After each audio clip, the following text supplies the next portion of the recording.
ایک ایسا وقت تھا جب اسلام دشمنوں سے گرا ہوا تھا۔ یہودیوں نے کافروں سے مل کر اسلام کے خلاف ایک سازش بنائی۔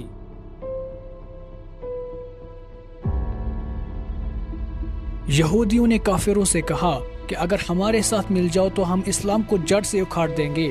دونوں نے مل کر تمام عرب میں اسلام کے خلاف آگ بھڑکا دی، جس سے عرب کے دوسرے قبیلے بھی مسلمانوں سے جنگ کرنے پر تیار ہو گئے۔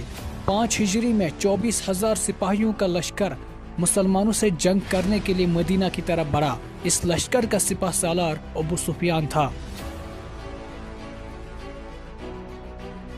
محمد صلی اللہ علیہ وسلم نے جب ایک خبر سنی کہ قریش اور تمام عرب قبیلوں کا ایک طوفان امڈ آیا ہے، تو آپ صلی اللہ علیہ وسلم نے سب مسلمانوں کو بلا کر مشورہ فرمایا۔ حضرت سلمان فارسی رضی اللہ تعالیٰ عنہ نے کہا کہ میں نے اپنے ملک میں دیکھا ہے کہ جب کسی شہر پر اتنا لشکر چڑھ کر آئے جس کا مقابلہ مشکل ہو تو لوگ شہر کے گرد خندق کھود لیتے ہیں اور اس کی پناہ میں لڑتے ہیں۔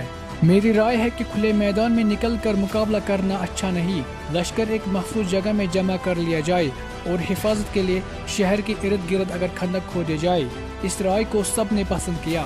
نبی صلی اللہ علیہ وسلم نے 3,000 جانثار جمع کیے اور خندق کھودنے کی تیاریاں شروع کر دی۔ آپ صلی اللہ علیہ وسلم نے خندق کی جگہوں پر نشان لگائے اور تھوڑی تھوڑی جگہ 10-10 آدمیوں میں تقسیم کر دی۔ مٹی کھودتے کھودتے ایک جگہ زمین پر سخت پتھر آ گیا۔ کئی آدمیوں نے زور لگایا لیکن کسی کی ضرب سے وہ پتھر نہ ٹوٹا۔ آخر حضور صلی اللہ علیہ وسلم خود تشریف لائے۔ حضور صلی اللہ علیہ وسلم اس وقت 3 دن کے فاقے سے تھے، مگر آپ صلی اللہ علیہ وسلم کی ایک ہی ضرب سے پتھر ٹکڑے ٹکڑے ہو گیا۔ جیسے ہی خندق مکمل ہو گئی تو حضور صلی اللہ علیہ وسلم نے 3,000 مسلمانوں کی فوج تیار کی، عورتوں کو شہر کے مضبوط قلعوں میں بھجوا دیا اور 200 آدمی ان کی حفاظت پر مقرر فرما دیے تاکہ ان پر کوئی حملہ نہ کر سکے۔ اتنے میں کفار کا لشکر مدینے میں آ پہنچا۔ کفار نے پہلے کبھی خندق کی شکل نہ دیکھی تھی، اس لیے وہ بڑے حیران ہوئے اور مجبوراً خندق سے ذرا فاصلے پر رک گئے۔ ابو سفیان نے 24,000 کفار کو 3 حصوں میں تقسیم کیا۔ ہر حصے میں علیحدہ علیحدہ افسر مقرر کیے اور 3 طرفوں سے اس زور کا حملہ کیا کہ زمین دہل گئی اور مسلمان کانپ اٹھے۔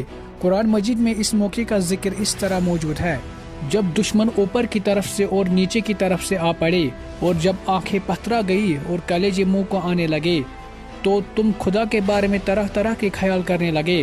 تب مسلمانوں کی جانچ کا وقت آ گیا اور وہ زور زور سے لرزنے لگے۔ کفار حملے کرتے تھے مگر خندق پار نہ کر سکتے تھے، اس لیے باہر ہی سے تیر اور پتھر پھینکتے تھے۔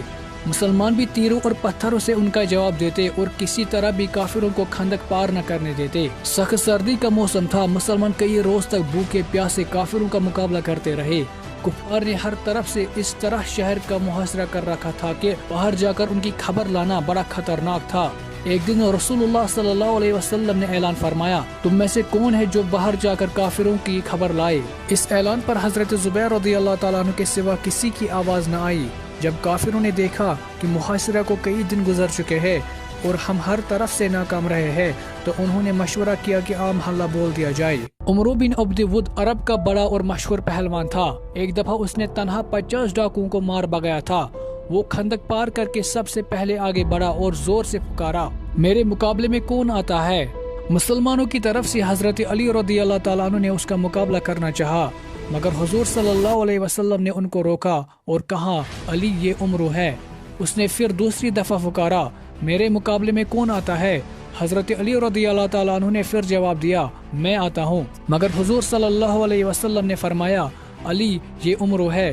حضرت علی رضی اللہ تعالیٰ عنہ نے عرض کیا: یا رسول اللہ، میں جانتا ہوں کہ یہ عمرو ہے۔ تب حضور صلی اللہ علیہ وسلم نے اپنے مبارک ہاتھوں سے حضرت علی کو تلوار دی اور عمرو کے مقابلے کے لیے روانہ فرمایا۔ جب لڑائی شروع ہوئی تو عمرو نے پہلے تلوار کا وار کیا۔ حضرت علی رضی اللہ تعالیٰ عنہ نے ڈال پر روکا، لیکن وار اس زور کا تھا کہ تلوار ڈال کو کاٹتے ہوئے نیچے نکل گئی اور پیشانی پر آ لگی، جس سے معمولی زخم آیا۔ اب حضرت علی رضی اللہ تعالیٰ عنہ نے وار کیا اور ایسی تلوار ماری کہ عمرو کا کندھا چیرتی ہوئی نکل گئی۔ عمرو گرا تو حضرت علی رضی اللہ تعالیٰ عنہ نے اللہ اکبر کا نعرہ بلند کیا۔